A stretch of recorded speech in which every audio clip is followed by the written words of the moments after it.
आज हम पढ़ेंगे अध्याय 2 मापन एवं मात्रक। और आज का जो है विमी विश्लेषण के दूसरा अनुप्रयोग है, जिसका नाम है विभिन्न भौतिक राशियों के मध्य संबंध स्थापित करना। विमी विश्लेषण का पहला अनुप्रयोग था समीकरण की शुद्धता की जांच कीजिए।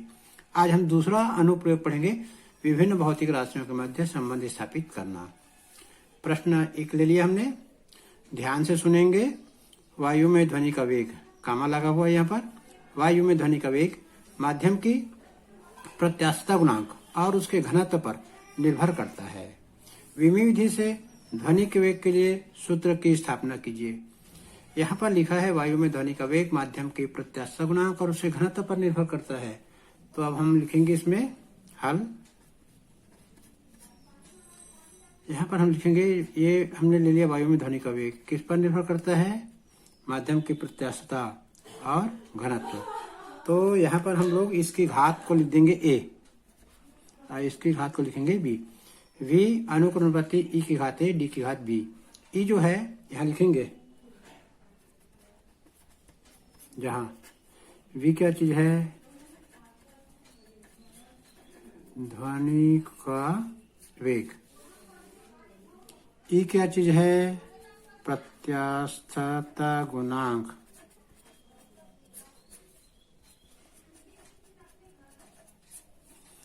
और डी क्या चीज है, घनत्व। ये तीनों को हमको जानना जरूरी है। यदि प्रश्न में नहीं भी दिया है तो अपने से जानना है कि ये भी, ई और ये जो डी है ये क्या है। तो हम लोग यहाँ जान लिए क्या क्या चीज है। अब ये जो समीकरण है इसमें अनुक्रमणिति चिन्ह को हटाएंगे तो बराबर का निशान लगाएंगे वहां पर। v बराबर के ले लेंगे e की घात a और d की घात b। समीकरण नंबर इसको लिख देंगे 1 नंबर। ये आ गया हमारा समीकरण नंबर 1, जहां पर के जो है एक नियतांक है, यहां लिखेंगे जहां के एक नियतांक है और एक विमाहीन भी है। ये विमाहीन राशि है। जो नियतांक होता है वो विमाहीन राशि रहता है। तो यहाँ लिख दिए विमाहीन राशि है। अब हम लोग जो समीकरण 1 है उनके बाएं पक्ष की राशि की विमाएं और दाएं पक्ष की राशि की विमाएं लिखेंगे। तो अब यहां लिखेंगे, अब v की विमाएं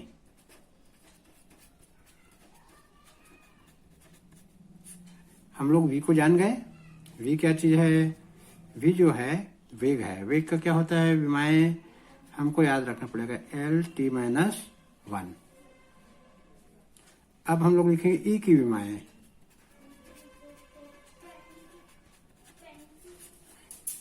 ई मतलब प्रत्यास्थता गुणांक, थोड़ा कठिन है इसको याद करना।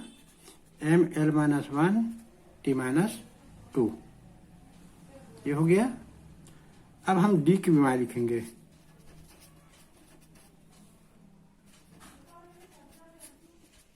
डी की क्या विमा है, M-L-D मतलब घनत्व होता है। घनत्व का होता है द्रव्यमान बटे आयतन। ये हो गया। तो समीकरण 1 में मान रखने पर,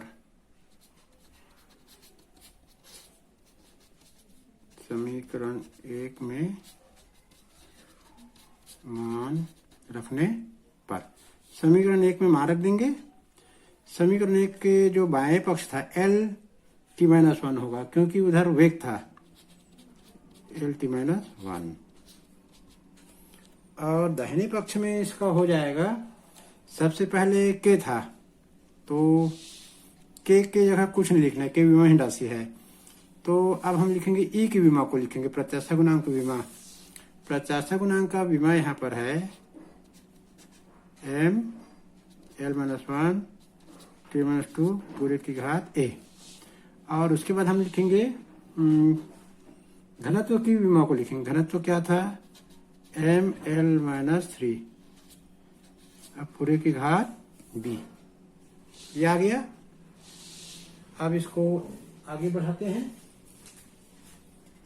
आगे बढ़ाएंगे इसको।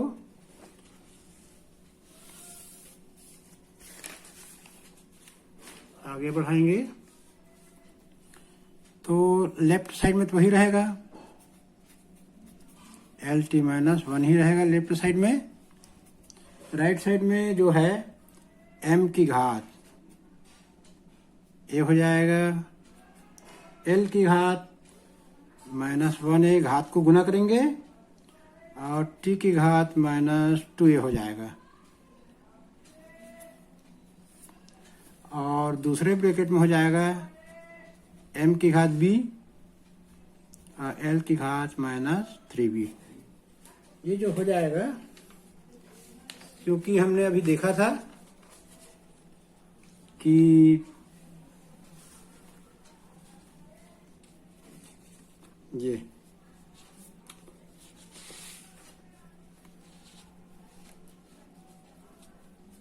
एल टी माइनस वन तो एल टी माइनस वन हो गया, एम की घात ए, एल की घात माइनस वन तो माइनस वन ए, टी की घात माइनस टू ए तो टी की घात माइनस टू ए, और इधर हो गया एम की घात बी, एल की घात माइनस थ्री बी।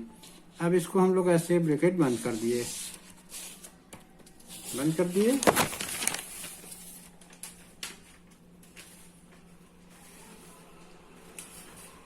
अब इसको m को एक जगह, l को एक जगह, t को एक जगह लिखेंगे। और यहाँ देखते हैं m नहीं है तो यहाँ m लगा देंगे, m के घात जीरो लिख देंगे, l t माइनस वन। ये बायां पक्ष हो गया। अब हम दूसरे पक्ष का देखेंगे, m की घात a, m की घात b तो लिखेंगे m की घात a प्लस b, एल की घात माइनस वन है और एल की घात माइनस वन है माइनस थ्री बी, टी की घात माइनस टू है। यहाँ कुछ नहीं है तो कुछ लिखेंगे और इसको ऐसे ब्रैकेट में कर देंगे। अब हम लोग लिखेंगे कि दोनों पक्षों की जो विमाएं हैं वो बराबर होना चाहिए विमीय समानता के सिद्धांत से।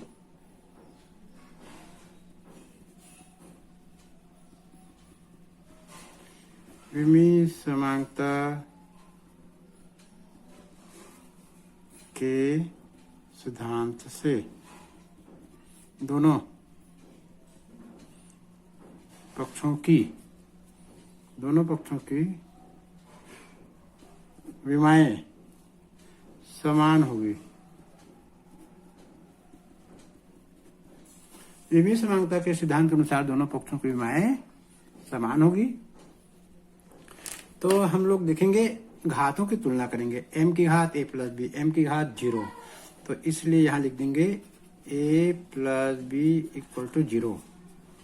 समीकरण नंबर इसको दे देंगे, समीकरण 2 दे देंगे। यहाँ देखेंगे l की घात माइनस वन है माइनस थ्री बी, और l की घात यहाँ पर है 1, तो यहाँ लिख देंगे minus one A minus three B equal to one. समीकरण लिख देंगे इसको 3। एक और देखेंगे टी की घात माइनस टू ए, और यहाँ टी की घात माइनस वन, तो minus two A equal to minus one. समीकरण 4।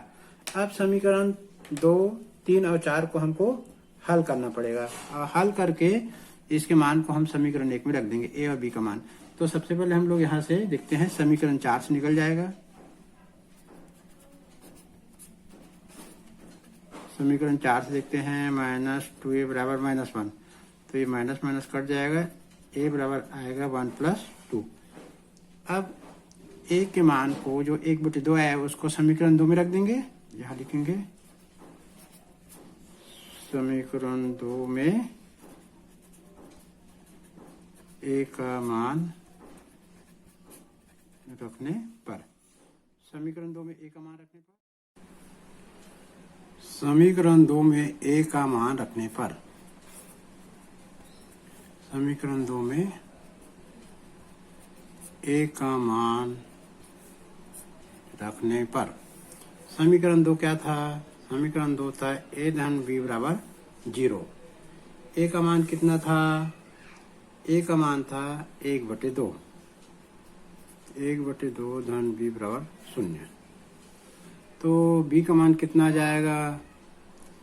बी का मान आ जाएगा ऋण 1/2। अब हम लिखेंगे ए और बी का मान समीकरण 1 में रखने पर। ए और बी का मान समीकरण 1 में, ए का मान समीकरण 1 में ए और बी का मान रखने पर रखेंगे। समीकरण 1 क्या था? समीकरण 1 था v इक्वल टू के ई की घात 1/2 डी की घात, यहाँ पर a था तो 1/2 रख दिए, यहाँ पर b था तो ऋण 1/2 रख दिए। समीकरण 1 था। इसको आगे हल करेंगे। e की घात 1/2 और d को लिख देंगे 1/2। ऋण था तो नीचे चला गया तो धन हो गया। अब ये v इक्वल टू के वर्गमूल लगा देंगे। यहाँ 1/2 का मतलब होता है वर्गमूल, तो ये आ गया ध्वनि के वेग के लिए सूत्र। समीकरण नंबर जो भी है ये, तो ये भौतिक राशि में परस्पर संबंध स्थापित हो गया। अब एक दूसरा प्रश्न अभी पढ़ेंगे। अब इसी अनुप्रयोग का दूसरा प्रश्न पढ़ेंगे। प्रश्न 2, किसी सरल लोलक का आवर्तकाल उसकी प्रभावी लंबाई तथा गुरुत्वीय त्वरण पर निर्भर करती है। किसी सरल लोलक का आवर्तकाल उसकी प्रभावी लंबाई तथा गुरुत्वीय त्वरण पर निर्भर करती है। विभिन्न विधि से सरल लोलक के आवर्तकाल का व्यंजक ज्ञात कीजिए। हम लोग यहाँ लिखेंगे, हल लिखेंगे, और यहाँ देखते हैं कि जो आवर्तकाल की जो है वो निर्भर करता है प्रभावी लंबाई को हम लोग स्मॉल एल मान लिए और गुरुत्वीय त्वरण को स्मॉल जी मान लिए। यहाँ पर इसके बारे में लिखेंगे, जहाँ जहाँ ठीक क्या चीज है, टी आवर्तकाल है और एल प्रभावी लंबाई है, तो लंबाई ही आएगा, और जी जो है गुरुत्वीय त्वरण है, तो लिख दिए गुरुत्वीय त्वरण। अब हम लोग समीकरण इसको बनाएंगे, इसको हटाएंगे अनुक्रमणित चिन्ह को, तो यहाँ पर लग जाएगा टी बराबर के एल की घात ए और जी की घात बी। समीकरण नंबर 1। अब हम लोग यहाँ लिखेंगे कि समीकरण 1 में जो के क्या चीज है, यहाँ लिखेंगे, जहाँ जहाँ के जो है एक विमाहीन नियतांक है। समीकरण 1 के दोनों पक्षों की जो है, समीकरण 1 के दोनों पक्षों की हम लोग विमाएं रखेंगे। टी की विमाएं यहाँ लिखेंगे, टी की विमाएं, टी की विमाएं टी ही आएगा क्योंकि आवर्तकाल है। एल की विमाएं, एल की विमा एल ही आएगा क्योंकि लंबाई होता है। अब हम लोग लिखेंगे जी की विमाएं,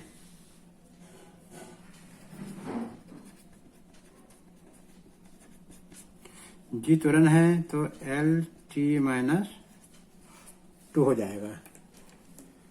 अब हम लोग दोनों ये तीनों के मान को समीकरण 1 में रख देंगे। समीकरण 1 में ये तीनों के मान को हम लोग रख देंगे। यहाँ लिखेंगे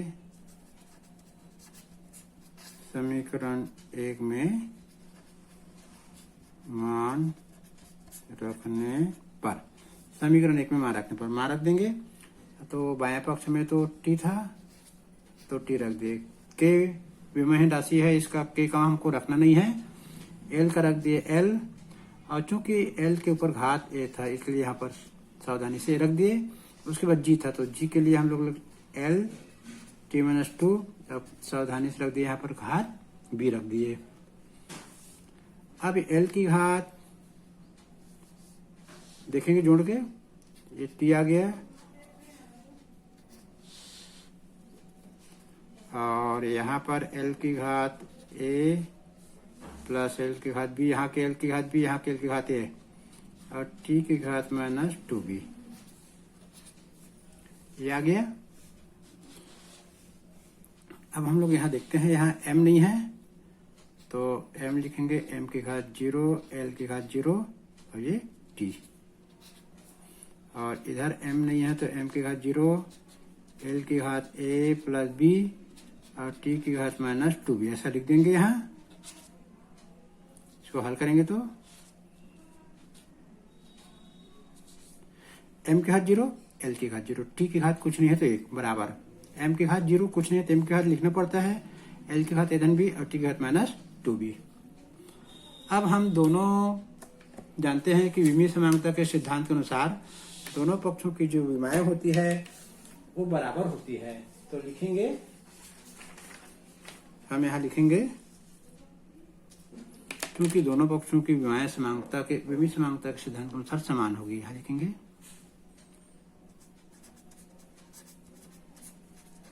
विमीय समांगता के सिद्धांत अनुसार, विमीय समांगता के सिद्धांत अनुसार दोनों पक्षों की विमाएं समान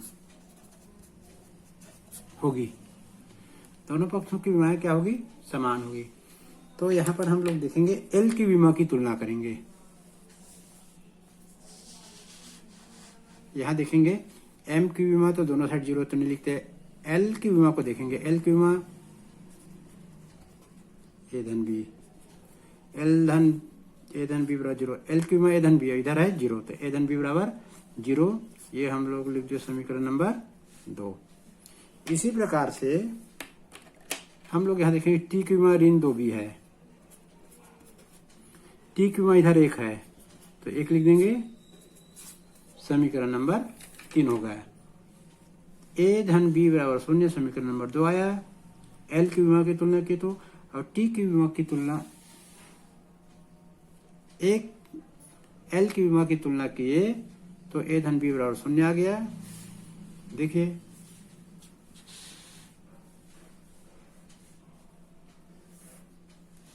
यदि हम एल की विमा की तुलना करेंगे, एल की विमा की ए धन बी इधर है 0, टी की विमा ऋण 2b, टी की विमा ऋण 2b और टी की घात यहाँ पर है 1 तो यहाँ लिख दिए ऋण 2b का इक्वल 1 रख दिए। तो अब समीकरण 2 और 3 को हल करेंगे तो लिखेंगे समीकरण 3 से, समीकरण 3 से 2b बराबर 1 तो b बराबर 1/2 आएगा। अब b के मान को, b के मान समीकरण 2 में